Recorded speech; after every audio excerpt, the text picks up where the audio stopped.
வணக்கம் மக்களே. இன்றைக்கி நான் என்ன ரெசிபியோடு வந்திருக்கேன்னா ப்ரான் பிரியாணி. இந்த ப்ரான் பிரியாணிக்கு என்னோடய ஃபேமிலியில் தனி ஃபேன் பேஸே இருக்காங்க. ஸோ அந்த ரெசிபியை தான் நான் இப்போ உங்கள் கூட ஷேர் பண்ண போகிறேன். இப்போ ஃபஸ்ட்டு நான் என்னென்ன எடுத்து வச்சுருக்கேன்னா வெங்காயம், பெரிய வெங்காயம், தக்காளி, இஞ்சி பூண்டு, அதுக்கப்புறம் பட்டை, லவங்கம், ஏலக்காய், ஒரு பிரிஞ்சி இலை, அதுக்கப்புறம் நம்ம all time favourite hero of the dish இருக்கார், அதுக்கப்புறம் புதினா, கொத்தமல்லி, அரிசி அங்கே ஊற வச்சுருக்கேன். இப்போ நான் எங்கள் ஊர் ஸ்டைலில் செய்கிற மாதிரி தான் செய்ய போகிறேன். பட் டேஸ்ட் செம்மையாக இருக்கும் மக்களே. கண்டிப்பாக நீங்கள் ட்ரை பண்ணி பாருங்கள். ஸோ இதுக்கு நான் ஃபஸ்ட்டு ஒரு இந்த டம்ளரில் வந்து நான் 1 டம்ளர் அரிசி எடுத்திருக்கேன். ஸோ 3 வெங்காயம், 3 தக்காளி, 10 பல் பூண்டு, ஒரு கட்டவரல் சைஸ் இஞ்சி எடுத்திருக்கேன். ஸோ அதில் வந்து 2 வெங்காயத்தை வந்து நான் மிக்சியில் போட்டு அரைச்சிக்க போகிறேன். இந்த அரைச்சி போடுறது தான் செம்ம டேஸ்ட்டாக இருக்கும் இந்த பிரியாணிக்கு. ஸோ வெங்காயம், அதுக்கப்புறம் ஜிஞ்சர் கார்லிக் ரெண்டுத்தையுமே எடுத்துக்கிறேன்.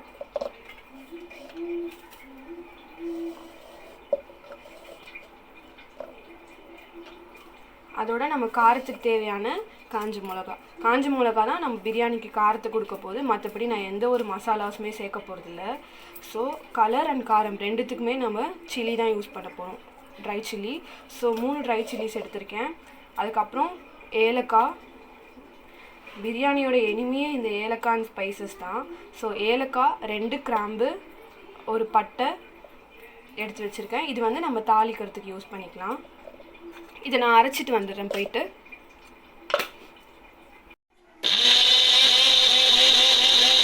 மக்களே, நம்ம இப்போ பிரியாணி செய்ய ஸ்டார்ட் பண்ணிடலாம். நம்ம ஆல்ரெடி நான் சொன்ன இன்க்ரீடியண்ட்டை அரைச்சி வச்சுக்கோங்க. இப்போ நம்ம அடுப்பு பற்ற வச்சு, நான் கம்மி குவான்டிட்டின்றதுனால குக்கரில் செய்ய போகிறேன். நீங்கள் வேணும்னா அந்த பெரிய டபராவில் கூட செஞ்சுக்கலாம். நான் குவான்டிட்டி கம்மின்றதுனால குக்கரில் செய்கிறேன். இப்போ குக்கர் வச்ச உடனே கொஞ்சம் ஹீட் ஆகட்டும். நம்ம பிரியாணிக்கு தேவையான அளவு எண்ணெய் ஊற்றிக்கலாம். நான் வந்து கடலை எண்ணெய் யூஸ் பண்ணுறேன். ஒரு 3 to 4 டேபிள் ஸ்பூன்ஸ் ஆஃப் கடலெண்ணெய் யூஸ் பண்ணுறேன். கடலெண்ணெய் யூஸ் பண்ணிங்கன்னா இன்னும் கொஞ்சம் வாசமாக நல்லாயிருக்கும். அது கூடவே வந்து ஒரு 1 ஸ்பூன் ஆஃப் கீ யூஸ் பண்ணுறேன். பிகாஸ் நம்ம லாஸ்ட்டாக வந்து தம் உடைக்கும் போதும் நம்ம கீ யூஸ் பண்ணுவோம். இது ரெண்டுமே கொஞ்சம் ஹீட் ஆகட்டும், அந்த கீ கொஞ்சம் மெல்ட் ஆகட்டும். பிரியாணியில் முக்கியமான ஒரு டிப்பே நம்ம பொறுமையாக இருக்கணும். பிரியாணி எந்த அளவுக்கு நம்ம ஸ்லோவாக செய்கிறோமோ அந்தளவு டேஸ்ட்டாக இருக்கும்.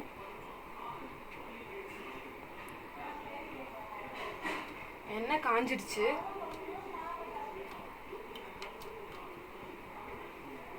பிரியாணிக்கு ஃப்ளேவர் கொடுக்கக்கூடிய 2 கிராம்பு, ஒரு பட்டை போடுறேன். ஒரே ஒரு பிரியாணி இலை போடுறேன். அது கொஞ்சம் பொரிஞ்சதும் நம்ம நெக்ஸ்ட் இன்க்ரீடியன்ட் போடலாம். இந்த லவங்கம் போட்ட உடனே கொஞ்சம் தூரம் தள்ளிக்கோங்க, இல்லாட்டி நம்ம கண்ணிலே வெடிச்சிடும். இப்போ எனக்கு வெடிச்ச மாதிரி.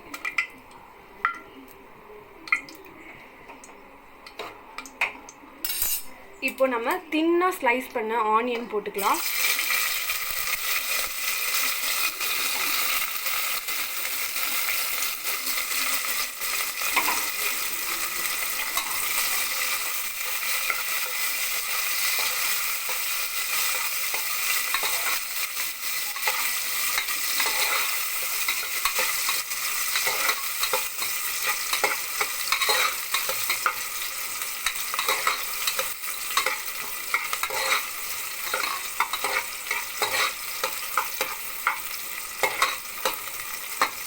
எப்போவுமே வெங்காயம் போட்ட உடனே கொஞ்சம் சால்ட் போட்டுடணும். அப்போ தான் வெங்காயம் சீக்கிரமாக ஃப்ரை ஆகும்.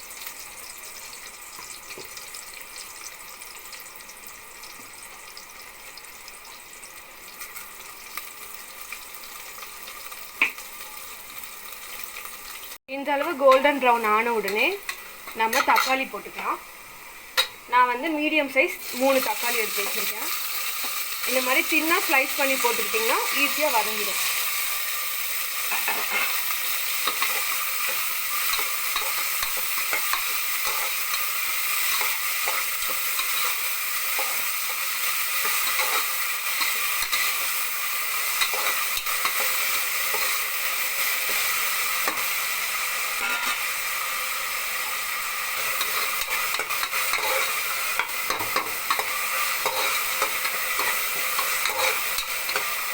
இது தக்காளி ஒரு 30% குக் ஆன உடனே நம்ம அரைச்சி வச்ச அந்த பேஸ்ட் எடுத்து போட்டுக்கலாம்.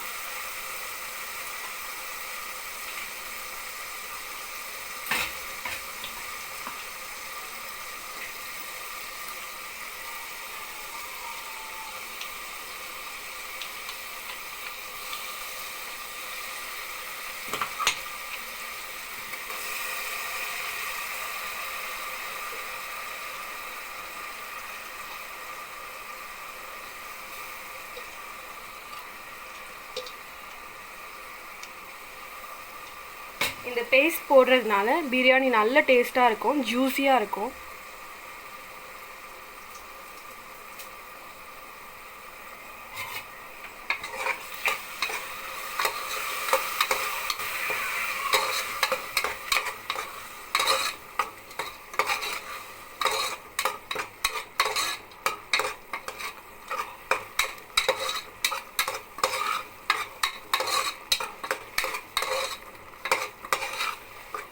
புதினா கொத்தமல்லி போட்டுக்கலாம்.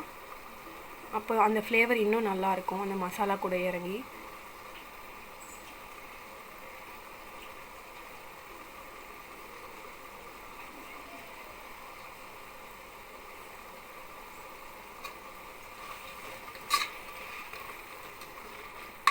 நம்ம எந்த அளவு புதினா கொத்தமல்லி சேர்க்குறோமோ அந்தளவு ஃப்ளேவராக இருக்கும் நம்மளோட பிரியாணி.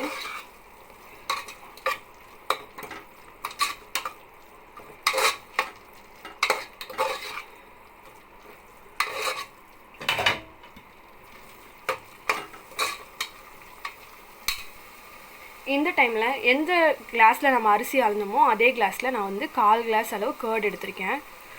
கர்ட் போடுறதுனால நம்மளோட மீட் நல்லா சாஃப்டாக ஜூஸியாக இருக்கும்.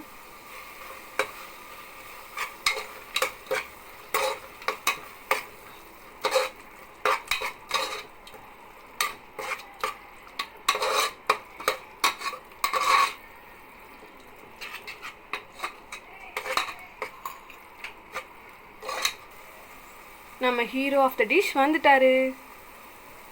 எங்கள் ஊரில் 1/2 kg ப்ரான் 200. உங்கள் ஊரில் எவ்வளோன்னு சொல்லுங்கள். நம்ம இந்த ஸ்டேஜில் நம்மளோட ப்ரான்ஸ் போட்டுடலாம்.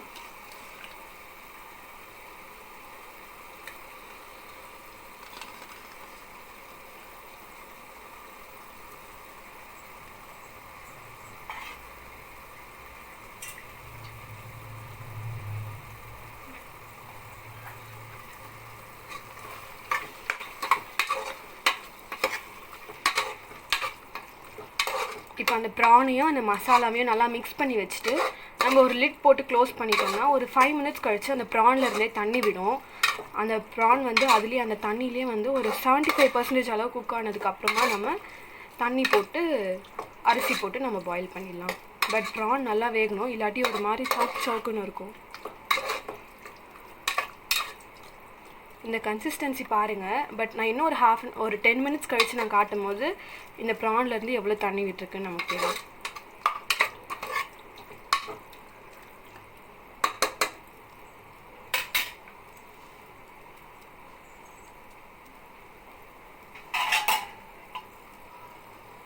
இப்போ நம்ம லிட்டு போட்டு க்ளோஸ் பண்ணிடலாம். மக்களே, இப்போ நம்ம ஓப்பன் பண்ண போகிறோம் எந்த ஸ்டேஜில் இருக்குன்னு. வா,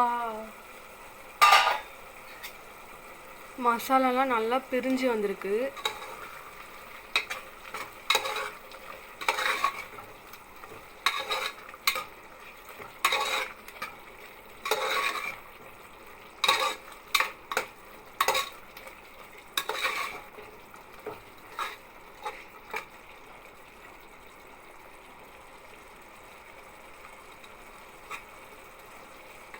ப்ரான் வந்து ஒரு 75% அளவு குக் ஆகிடுச்சு. நெக்ஸ்ட்டு நம்ம இப்போ விசில் வைக்கும் போது இன்னும் நல்லா குக் ஆகிடும். இப்போ என்ன பண்ணுறோன்னா, நான் இதில் வந்து 1.5 கிளாஸ் தண்ணி எடுத்தேன். ஸோ 1 கிளாஸ்க்கு 1.5 கிளாஸ் தண்ணி. ஸோ 2 கிளாஸ்க்கு 2.25 கிளாஸ் தண்ணி. ஏன்னா 1/4 கிளாஸ் நம்ம தயிர் ஊற்றிருக்கோம். ஸோ 2.25 கிளாஸ் தண்ணி ஊற்றிக்கலாம்.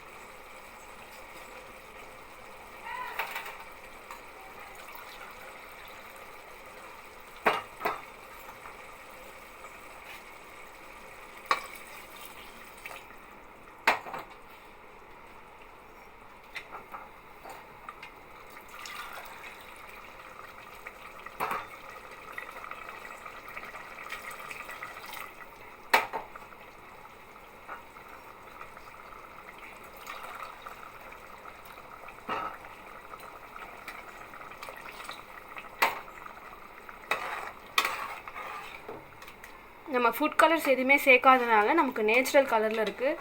தயவு செஞ்சு ஃபுட் கலர்ஸ் யூஸ் பண்ணாதீங்க, அவாய்ட் பண்ணிக்கோங்க. அதுக்கு பதில் நம்ம காஷ்மீரி சில்லி அந்த மாதிரி யூஸ் பண்ணோம்னா கூட நமக்கு கலர் வரும்.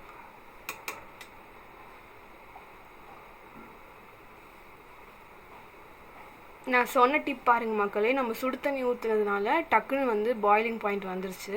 இதே நம்ம நார்மல் பச்சை தண்ணி ஊற்றிருந்தோம்னா நம்ம ரொம்ப நேரம் வெயிட் பண்ணுற மாதிரி இருந்திருக்கும். இந்த ஸ்டேஜில் நம்ம உப்பு காரெல்லாம் செக் பண்ணிக்கலாம்.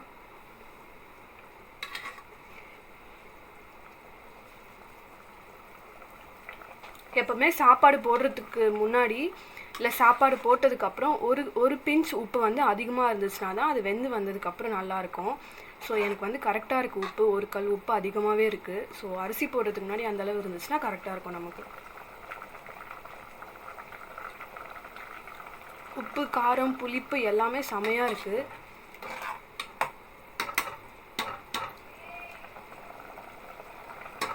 இந்த ஸ்டேஜில் நம்ம அரிசி போட்டுடலாம்.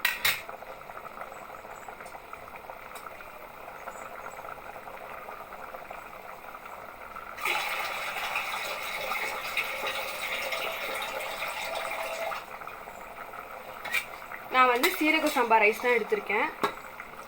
ஐ am not a big fan of basmati rice. So வந்து சீரக சம்பா ரைஸ். அதுவும் இல்லாமல் நம்ம பிரியாணிக்கு வந்து எங்கள் ஊர் சைடில் வந்து சீரக சம்பா ரைஸ் தான் யூஸ் பண்ணுவோம்.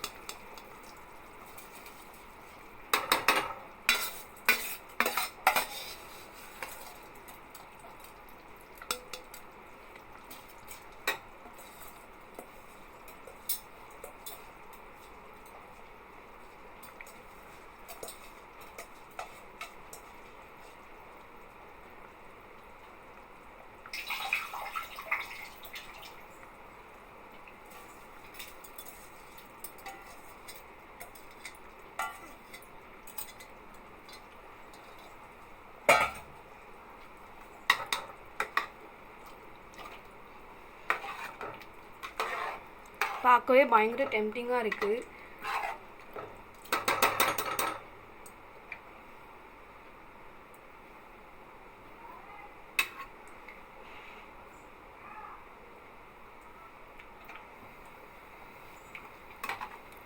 எல்லாமே கரெக்டாக இருக்குது.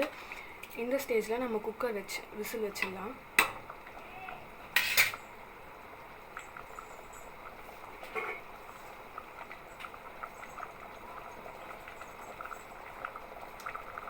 பர்சனலாக எனக்கு இந்த பிரியாணியில் இருக்க பச்சை மிளகா ரொம்ப பிடிக்கும்.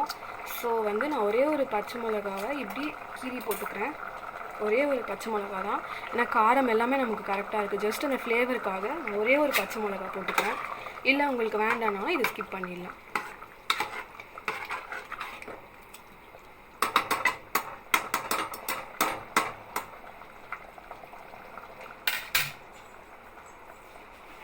இந்த ஸ்டேஜில் நம்மளோட ஃப்ளேவர் இன்னும் அதிகமாக்க நான் ஒரே ஒரு வாழை இலையை மட்டும் மேலே போட்டு மூடிடுறேன். நம்ம குக்கர் விசில் வைக்கிறதுக்கு முன்னாடி இந்த ப்ராசஸ் நம்ம பண்ணணும். பிகாஸ் அந்த வாழை இலையோட ஃப்ளேவர் நல்லா பிரியாணியில் இறங்கிடும். அதுக்காக இப்போ நான் விசில் வச்சிடுறேன்.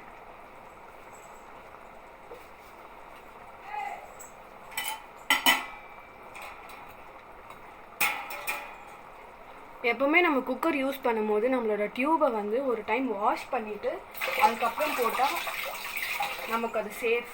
பிகாஸ் நம்மளோட குக்கர் வந்து சில டைமில் ட்ரையாக இருந்த டைமில் வந்து டக்குன்னு வெடிச்சிரும்.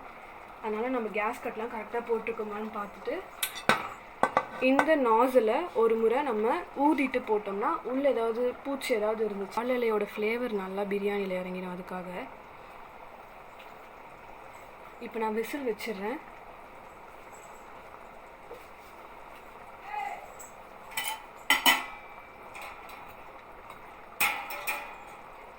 எப்போவுமே நம்ம குக்கர் யூஸ் பண்ணும்போது நம்மளோட டியூபை வந்து ஒரு டைம் வாஷ் பண்ணிவிட்டு அதுக்கப்புறம் போட்டால் நமக்கு அது சேஃப். பிகாஸ் நம்மளோட குக்கர் வந்து சில டைமில் ட்ரையாக இருந்த டைமில் வந்து டக்குன்னு வெடிச்சிரும். அதனால் நம்ம கேஸ் கட்லாம் கரெக்டாக போட்டுக்கோமான்னு பார்த்துட்டு இந்த நாசில் ஒரு முறை நம்ம ஊதிட்டு போட்டோம்னா உள்ளே ஏதாவது பூச்சி ஏதாவது இருந்துச்சுனாலும் இல்லை அடைச்சிருந்தது ஏதாவது இருந்துச்சுனாலும் நமக்கு வெளியே வந்துடும். பிரியாணியை க்ளோஸ் பண்ணிடுறேன்.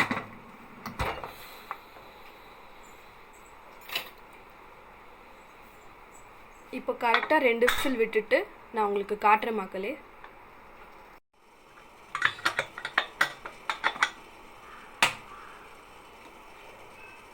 மக்களே இப்போ நம்ம பிரியாணி ஓப்பன் பண்ண போகிறோம். எப்படி இருக்குன்னு பார்ப்போம்.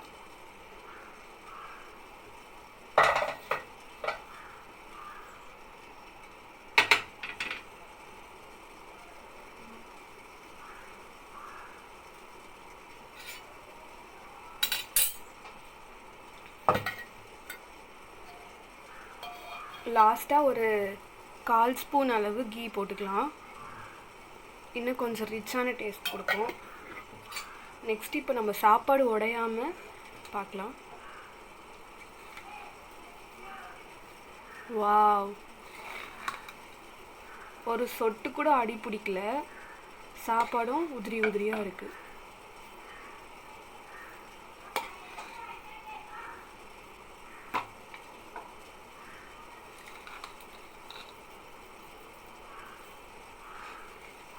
இந்த மாதிரி ஜூஸியாக சாப்பிட்டா செம்ம டேஸ்ட்டாக இருக்கும். நான் உங்களுக்கு பிளேட்டிங் பண்ணிட்டு காட்டுறேன். மக்களே, நம்மளோட பிரியாணியை நான் பிளேட்டிங் பண்ணிட்டேன். இங்கே பாருங்கள், பார்க்கவே பயங்கரமாக இருக்குது, டெம்டிங்காக இருக்குது எனக்கு. நான் அதோ போய் சாப்பிட போகிறேன். நீங்களும் இந்த ரெசிபியை கண்டிப்பாக உங்கள் வீட்டில் செஞ்சு சாப்பிட்டு எனக்கு கமெண்ட் பண்ணுங்கள்.